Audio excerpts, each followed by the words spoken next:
Should Christians take anxiety or depression medication? Welcome to day 5 on my 30-day talking to camera challenge, where I am becoming a more articulate communicator to help you. My name is Beth Arnold, and I am your Christian mental health coach. And I need to have a little disclaimer with today's topic. I am not a therapist. I am not a medical professional. I am not licensed to diagnose or prescribe medications. So with that disclaimer right up front, back to our topic: should Christians take anxiety or depression medication? So I think it's really important for us to consider that every medication has side effects. So if you are currently on medication for mental health issues, you probably are aware of some of the side effects that you are experiencing. And it's going to be different for everyone because medications affect individuals differently. And number 2, I would like you to consider the importance of any kind of coping mechanism being essentially a Band-Aid that you're putting on to cover over a wound.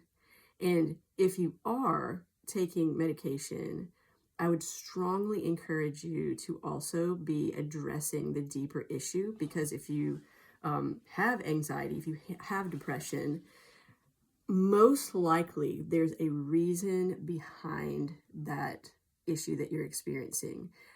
Emotions like fear, like panic, like sadness and depression, they are indicators of something deeper that's going on the inside of us.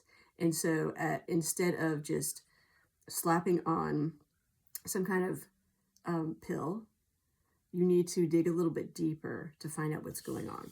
But okay, the problem I see with this topic is threefold. First, there seems to be a real lack of education regarding how God has created our bodies and minds, how we're all wired together, and how things that happen to us in our past are affecting our future and our current situations. And so we need to pay attention to that. So that is a problem. The second problem is we live in a culture where comfort is king, where we're used to being comfortable. We're used to quick fixes. Amazon Prime, in 2 days you can have whatever you want at your doorstep. Drive-through fast food. Information you can Google and have information instantaneously. And so we're not used to waiting. So pull those two problems together, and that just feeds into or plays into the big money that is found in the pharmaceutical industry right now. So we have people that their job basically is to make money by pushing the medications that they're creating. And it's no wonder that it's easy for them to do their job in the culture that we have created for them to do it in. And so I want to share this story with you. Recently, I met with a client, and we'd only been meeting for a few times, and she's a little bit older, and so she has a life of lived experiences. She has a life of trauma. And as we had been meeting, her story is very fragmented. It's very fractured. It's all over the place. And when I met with her the last time, she came in and she's like, do I need to go back on my anxiety medications? Which was a surprise to me initially, because I didn't even know she had been on anxiety medications in the past. And she has so much to her story. We hadn't even gotten to that point.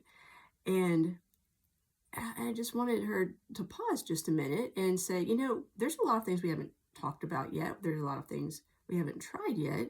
Remember, I had told her that I was interested in a specific therapy for her.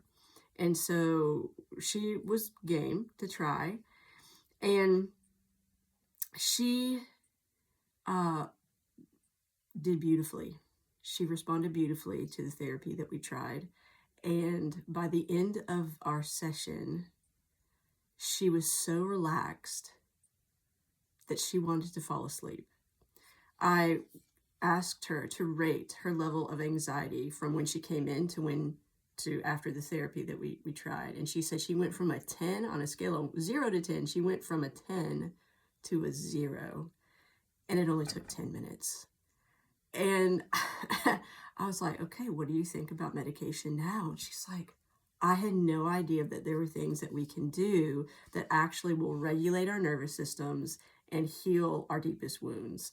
So I do have a theory based on personal experience of my answer to this question of should Christians take anxiety or depression medication. I believe from my personal experience, again with my disclaimer from the front, that most people do not need medication. They need mental health coaching, counseling, therapy, and that's not to say if you're on any medication, do not go off of it. Like, you need to work with your medical professional to do that. But there are only a handful of people that I think really need medication. They are lacking in some kind of chemicals in their brains that the medication provides for them, that they do not produce on their own. My sister was one of these people, and there's some kind of just chemical imbalance going on. But still, those people should also receive support for their mental health issues as well. So that is my answer to the question. I don't believe most Christians need medication. If you are on medication, please don't quit your medication, even though I've had multiple clients go off their medications and tell me later, after we've addressed their root issues, that they feel so much better being just themselves. But if you have found value in this information, please share with other people that you would feel would benefit, that are like-minded individuals being intentional about living out their faith and becoming whole people, so that the church is healed, so that we can heal the world. So please share and have a beautiful day, and we'll catch you tomorrow.